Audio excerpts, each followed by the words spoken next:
Hey there, good morning or afternoon or evening, whatever time it is where you are.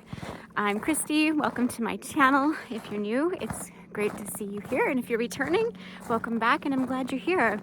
So today's video, we're going to use up a few things out of my pantry. I'm doing a pantry challenge type video again today.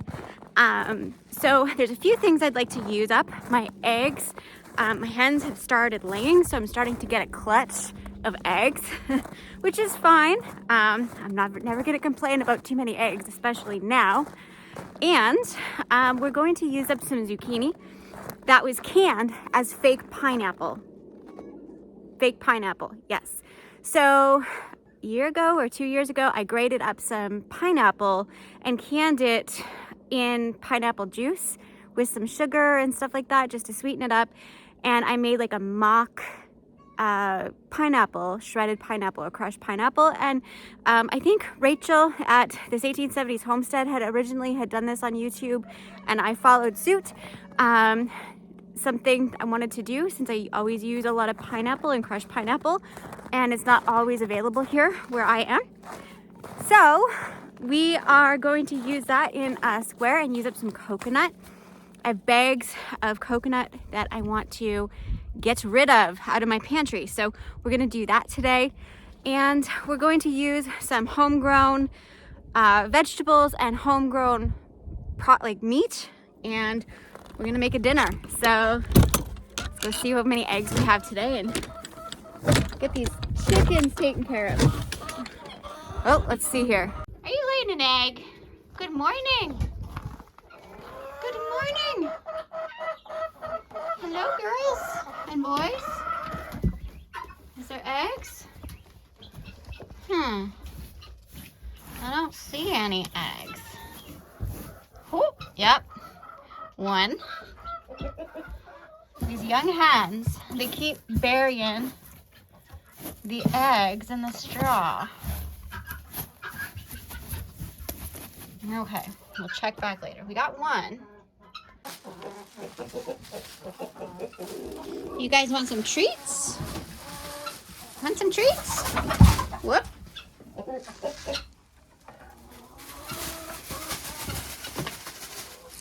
There you go. Come have treats.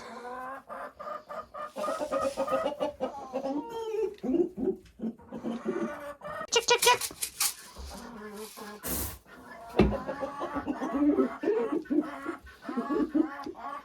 Well, one egg is better than none egg.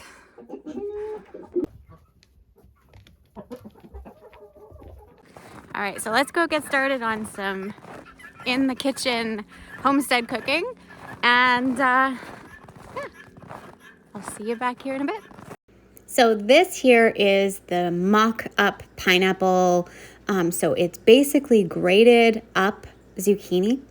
And I packed it in a jar and with some pineapple juice and a little bit of sugar because it just needed some sweetness when I was canning it up. And I think I added just a little bit of citric acid when I canned it up. But this, I think Rachel at this 1870s homestead has a video about this. So I got that drained, and then we're going to make a crust. So this is like a coconut bar we're making. I have a recipe for this that I'm following. I'll link it down below. You guys know me and recipes, but I'm making it my own. So I want to use up this coconut flour.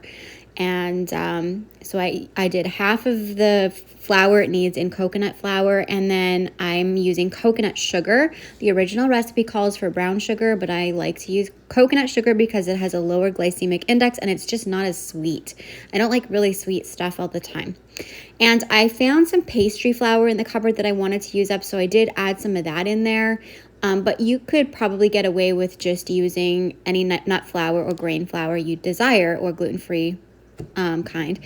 And it called for butter, but I didn't want to use butter because I didn't have any. I used coconut oil, and I just made this up. So you can make this grain-free, gluten-free if you choose.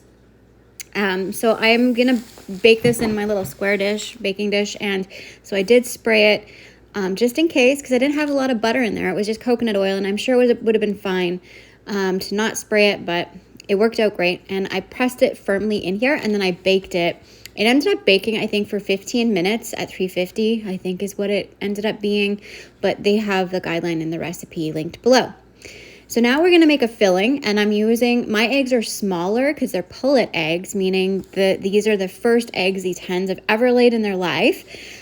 These are the ones that we incubated last year, so you've probably seen them in many of my videos growing up, and so now they're old enough finally to be able to lay eggs. And so I'm going to use 3 today instead of 2, just because they're small. And there we go. Got them in there. We're going to whisk these up. Now, I think if you wanted to do egg-free, you could probably use like a flax egg method, or you could probably even use applesauce. And so I added to this some homemade vanilla extract, and this was some lime juice that I had in the fridge. Lemon juice would probably work really good in here as well, but the lime did really great as well. I love the flavor of the lime.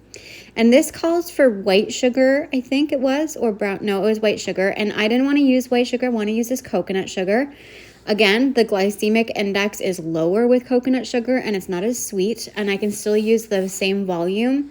It just makes the dish a little darker, or the square darker, because of that, the coloration, which I don't mind.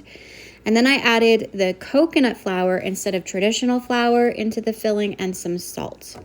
Super simple to make this. I think this would be fun for a kid because you can just kind of dump and then mix, dump and then mix. I think this would be a really fun project to do with your kids in the kitchen if they're learning how to cook.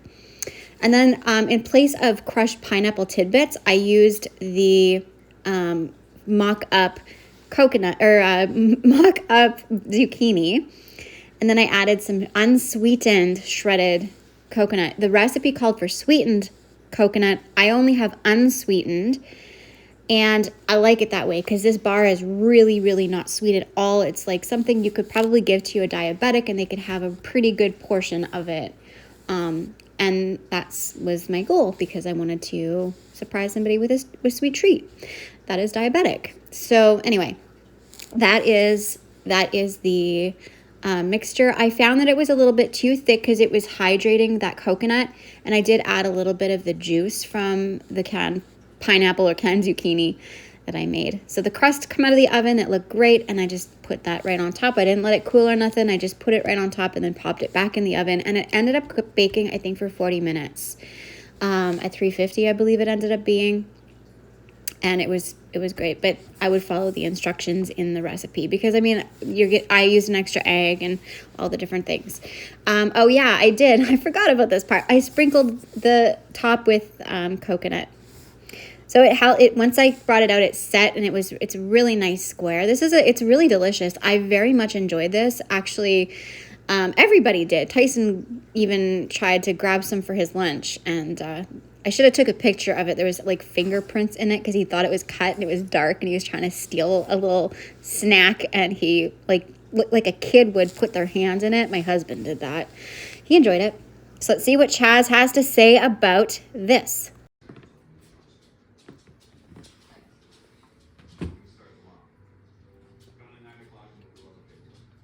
Good. Yeah.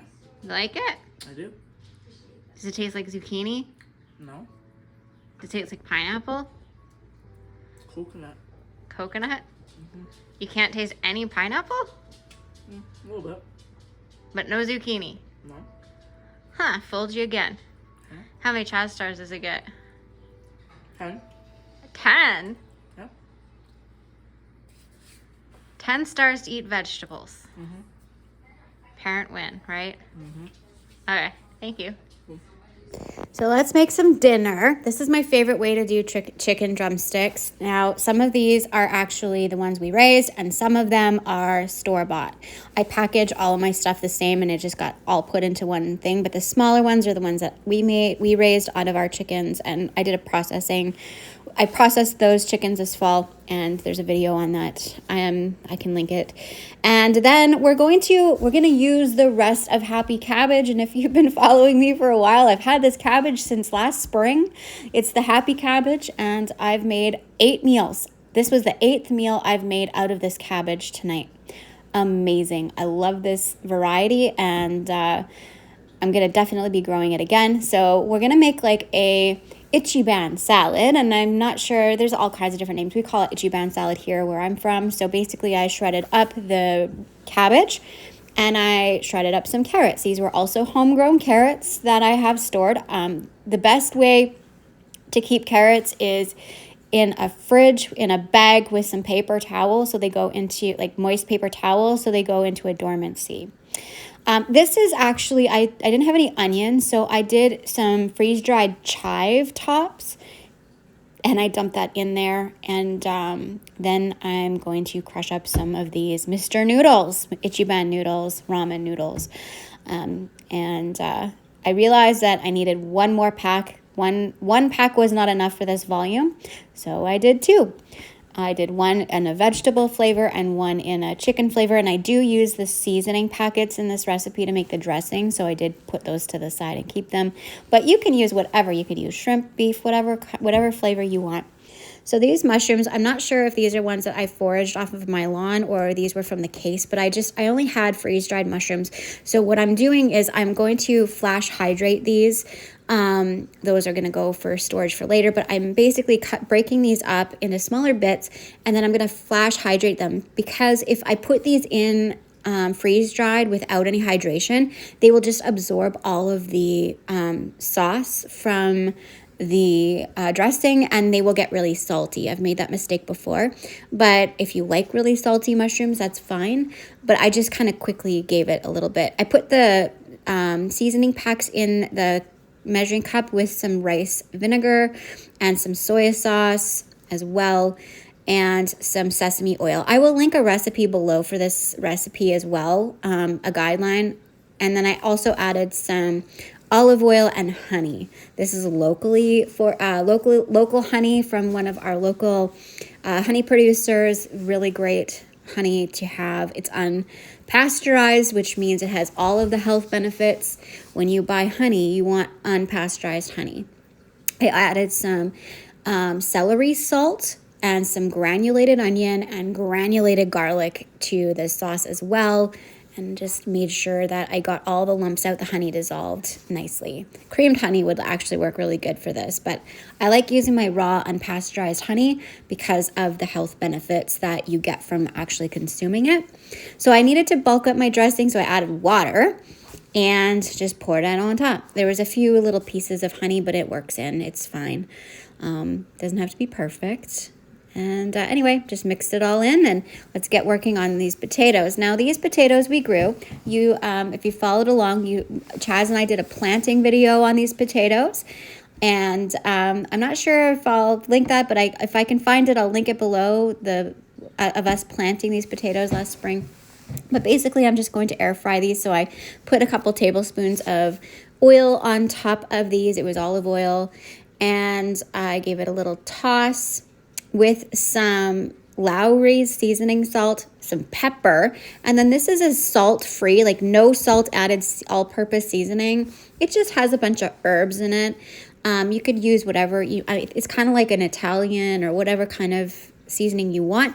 And then I added some more granulated onion and granulated garlic. Those are my go-tos. You can change dishes and have such great flavors with them just by adding with different seasonings. You can really amp up a dish or a meal with those repeating spices.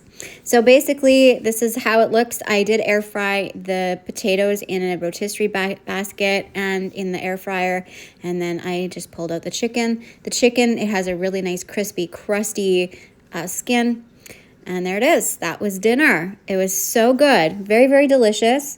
Chaz and Tyson both enjoyed. They took the leftovers in their lunches today, and definitely a winner dinner. So I hope that this was inspiring for you to, try some new things and grow some new things. It's really rewarding to look at a plate and realizing I only bought the stuff for the dressing and I bought the ramen. Everything else is homemade, homegrown.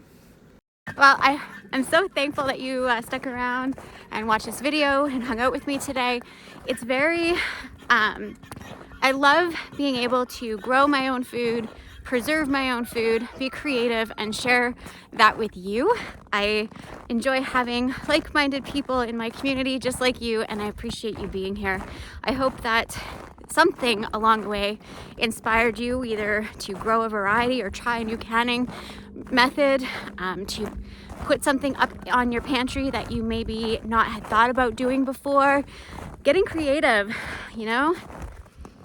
I'm really grateful that I'm in this opportunity to be able to share this with you. So anyway, thank you again for being here. We'll catch you next time. Bye for now. Wanna come outside? Outside, let's go. Come on, outside. No? Okay. Look at how pretty and speckled that is. Such a pretty egg. Good job, little hen.